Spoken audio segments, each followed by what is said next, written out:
ribbon cutting up to the walkabout, and then we have this type of a show. As you know, we just come from Indaba 2017 in May, and to see this one now, because I'm told that hoteliers, tourism operators who have attended this show in Dubai for the past 17 years. So for the first time it's here in South Africa, just like the World Cup. You know, it was the first, for it to be in South Africa. And I hope we're not going to disappoint you. We'll be able, I think, to live up to whatever we can offer as a country. As I indicated to you earlier, many people were doubtful that a developing country can, host the 2010 World Cup in South Africa. And we mesmerized a lot of them. And that's why many of them still come as tourists now to South Africa. And that's what I think we'll be able to enjoy for this show. And I'm delighted again that we can now experience all that South Africa has to offer. We'll see for ourselves why we are such a competitive destination, but of course a destination of choice for both business events and leisure activities. The hotel show has supported the success of the hospitality sector in the Middle East, and we are confident that the event will promote the growth and development of tourism in South Africa and Africa. And I'm told that this is the largest international showcase of products and services available to hotel industry. And to me, what a boost for Africa. But of course, if you talk Africa, you talk about plus minus 1 billion population of people. And it is really a good move that we can have such. And from what I've seen from the walkabout, it seems there's real talent, innovation, especially for people with disability. I've seen quite exciting innovations that I think we need in this particular sector, so that we cannot discriminate against people living with disability. But overall, on all what I've seen, even birds, the one that are dealing with spine, and spine, said yes, they are made in such a way that your spine cannot be affected and all that, because I think the bed is one of the most important one if you are traveling everywhere else. If you can't get a good bed next to what yours is, you don't come back to that place. But if the bed is even more than your bed, you want to go back there again. So it is important that as much as you can attend business during the day, whatever, but where you are going to sleep, it's quite critical that we have such. But I've seen such beds here. Top of the range and good standard. And the latest United Nations World Tourism Organization report indicates that Africa is steadily developing into one of the world's greatest regions for travel. This is evident in the 2016 arrival results. Data collected for Africa points to an 8% increase in international arrivals, adding 4 million arrivals to reach 58 million. When it comes to business events, African destinations are fast earning their rightful place and host destinations. If you take an example in Africa, Rwanda is a prime example of this, having emerged from a brutal genocide. I'm sure all of us experienced that. This East African country has in recent years reinvented itself to become a highly regarded business destination. And Rwanda now ranks third in the 2016 continental rankings for Africa by ICCA, that is the International Congress and Convention Association. Other countries from the continent who made this list include South Africa, of course, Ghana, Nigeria, Morocco, Egypt, and Ethiopia. African destinations offer the world exceptional, unfiltered, life-inspiring, authentic experiences. From our history and heritage to the wildlife and natural beauty, Africa never fails to create a lasting impression on travelers from across the globe. We must make every effort to continue hosting shows like this in South Africa. I'm looking at the CEO of South African Tourism, and Amanda as the part of the tourism, of course, including our business leadership here, Dr. So I'm already committing you guys, and I've seen the Federation also is sitting up there listening very well. So I hope you are taking into account what I'm saying, because we really want to to have more of such. So that it's where we can showcase what we have. We can also make sure that our history and heritage, to the wildlife and natural beauty, Africa never fails, as I said again, lasting impressions on travelers from across the globe. We must make every effort to continue. These forums create a meeting place to showcase the latest products and brands and innovation, as I've already said. They also highlight the many opportunities in tourism in our country and demonstrate our experience and capable and functioning destination to the world. I think before 2010, some countries, as I said, doubted us. But after that, they've seen that we are one of the beautiful countries ever. And of course, we're a cheap destination, isn't it? I mean, if you add our, yes, value for money is what the CEO of tourism says. So at times you go to whatever country, then you want to have supper. And if you check how much is it, am I okay with supper or I can have a fruit? And you try to balance out now. You want to just have a drink, maybe a Coke or whatever, and then you just check the price of the glass and say, oh, back home I can have 2 liters with this amount. Am I having the drink? Or I said, no, water is fine. But in other places we even buy water, and it's not that cheap. So in that, I think we are a very cheap destination, and that's why we believe that we've got a lot to show. And of course, our infrastructure is one of those that we have. Our 9 provinces offer beautiful facilities, different whatever that we can. But I think where we are, it is the economic hub of our country. But you can explore 8 more provinces in South Africa. Our banks as well. We've got our facilities, your investment. Rest assured that is not going to, anything cannot go wrong. Will always be the auditing and all those things. So those are our strong, points in terms of us then attracting more people to come. It can be these shows, it can be tourism, it can be business opportunities. That's why we believe that we must continue from time to time then to have such. And ladies and gentlemen, the hotel industry in South Africa is poised for growth. The 2016 Hospitality Report by PricewaterhouseCoopers stated that the number of available rooms will rise at 0.8% compound annual rate to 63,700 in 2020 from 61,100 in 2015. I'm talking only hotel, not other. Your guest lodges, whatever, guest houses, etc., and all those. And the report then projects that the bed night stays will increase at a 1.9% compound annual rate to 14.6 million in 2020 from 13.3 million in 2015. Overall, hotel room revenue is expected to expand at a 7.8% compound annual rate to 20.6 billion in 2020 from 14.2 billion in 2015. But in South Africa, we now have 118,869 star-graded rooms across approximately 5,354 accommodation establishments, including hotels, lodges, and B&Bs. The growth in overseas arrivals, the increase in the number of star-graded establishments, and the range of accommodation options on offer indicates that our destination is perfectly suited to the needs and budgets for our visitors.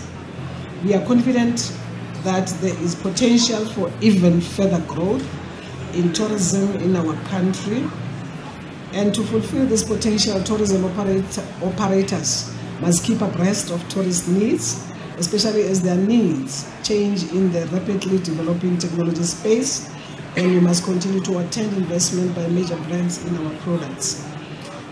We just had the walkabout, and there's a company, what was the name of the company that deals with the cars that are open in the rooms?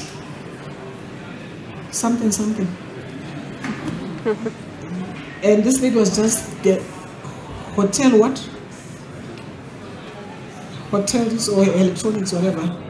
We deal with the electronics part of it and all that. Then I asked her, what is different from the other cards? She said, no, this one, it will never, it is made in such a way that you don't need to go, because I said to her, with the work, you sleep in all over hotels and all that. But what is really frustrating and inconveniencing for me, you take this card to swipe, then you want to go and sleep, you pass the reception, you go to your 18th floor or 6th floor, then it doesn't open.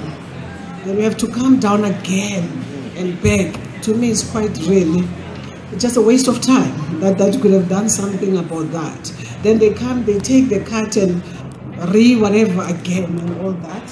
So no, this one is highly specialized with the innovation that we don't have to do that, because other ones, once they're close to something, even if it's not near the cell phone, it does happen. So no, this one won't happen. So I think this is one of the innovations that I think most of the people who own these facilities must look at such, so that you don't have to go there. Yes, it's good for exercise purposes up and down, but you must be able to do it at your choice, not being forced. I like walking, but I don't want to be forced to walking. I want to walk at my own pace at my own time, okay? So I think if you look at those things, to me, these are things that are really, you may look at it as a small thing, but to me it is annoying if I have to go back there again. Even if I don't go, ladies protectors, but you wait at the door like you are a suspect of something. You know, you are not booked here, and you want to do other people, you get to greet you, hello, and pass by. Why is she standing at the door? So it's not a good situation. I hope the new technology is talking to that now. We'll be able, I think, to move from there. And the Department of Tourism is training and upskilling the people to our in our industry to deliver on some of the promises across all touch points of the consumer journey. Because if you look at this, you must look at the value chain, so that you are able to live up to what then the clients would want. The Tourism Grading Council of South Africa dedicates much time and resources to making this happen. Our star-graded establishments afford consumers the comfort of knowing what to expect at the establishments they visit. Ladies and gentlemen, there's a strong link between the information and insights that emerge from shows like this and the development of policies and the strategies that move the tourism industry forward.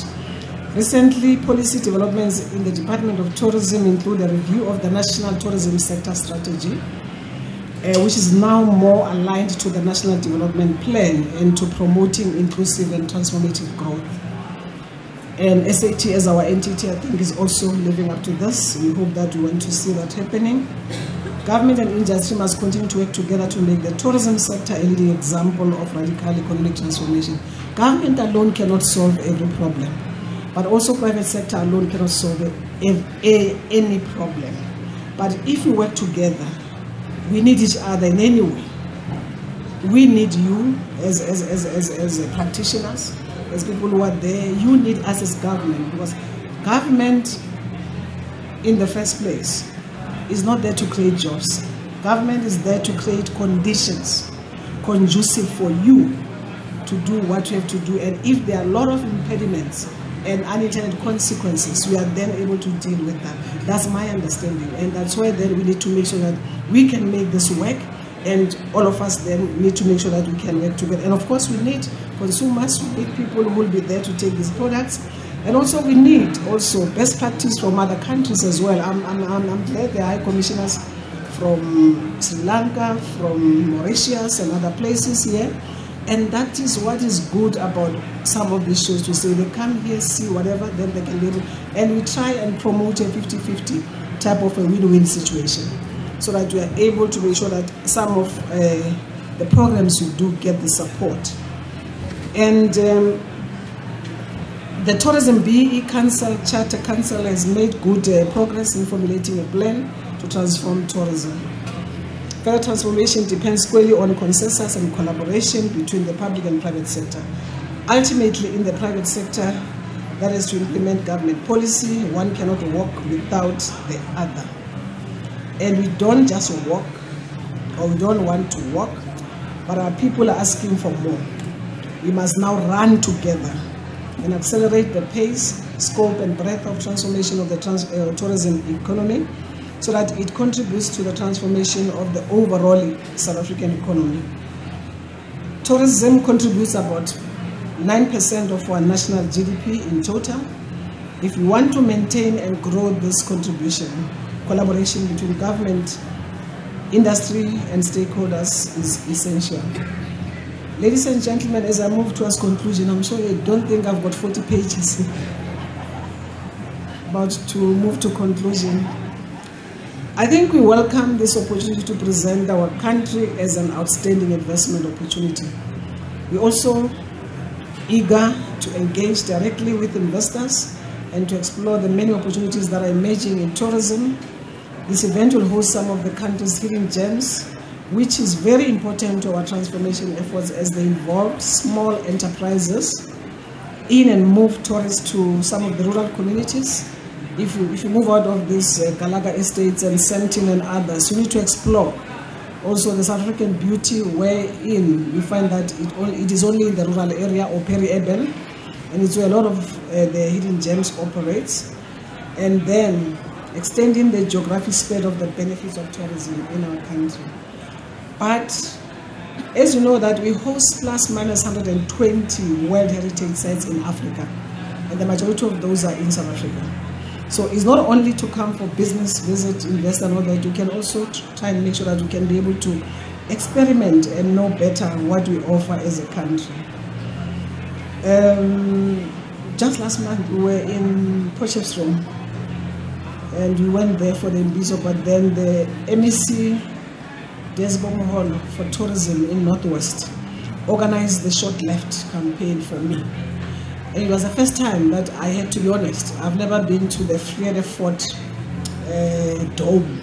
I only see it on television when the students are walking there and all that, but I was there personally, I mean, to see it. Quite a world, I'm not sure, one of the wonders that you always look up and say, we've got these important places in South Africa. And also went down to the, what is that thing? Gold mine.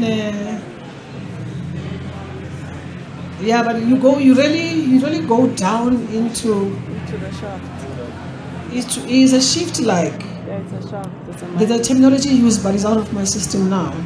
But do you really experience how mine workers, I mean, work? Yes. We're there less than 30 minutes, but everybody was saying, are we still going further? Yeah. Are we still going further? And then look at this side, if you go down, you cannot come back. If you go, it's dark on the other side. Yeah. You look where you came in, up there. Oh. But these are good things now that, I mean, are experienced by ordinary people to know exactly as to what is it that we offer. And other places that are good, and also to the, where we have seen a lot of the slabs, granite. And granite is one of those good pieces of, if you're in this industry, you know, you use it, I mean, in your facilities, and it's a lifetime. If you spend money on it, you won't go back again to buy, you know, over 20, 30 years or 50 years to come. But to see where it comes from and how then it was mined and all that was mind-boggling for me as a South African. So for other people outside can even be much more. So those who are here, don't if you are here for the first time, come back then and explore the other provinces, like the one that I'm saying. It's called Bokone Bupirima, Northwest Province. Just one. There's much more that I can tell you about. You won't go back home, you'll want to come back here again. But go back home, you come back then as a tourist, okay? And we are really grateful, I think, for this opportunity to present the work that we do as a department and also our entity. The tourism industry has significant potential to create more jobs and speed up inclusive economic growth and reduce poverty in South Africa and the rest of the world. This is Africa's time. It is our time to expand our share of the global tourism industry, and it is time for the proceeds of tourism to be deployed or redeployed to develop our economies and uplift all our people. And I believe this is one good show that I think if you are a South African, you are in this industry, come and watch so that you can be able to see what is it that you can take. Program Director, I think it is enough for a politician for Sunday morning. And people want to go and see outside, I'm sure, before they say, hey, she's not finishing. Hey, she's not finishing.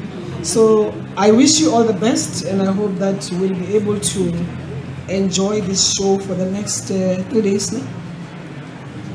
2 more days left after today. Thank you very much. I hope all of us do tourism.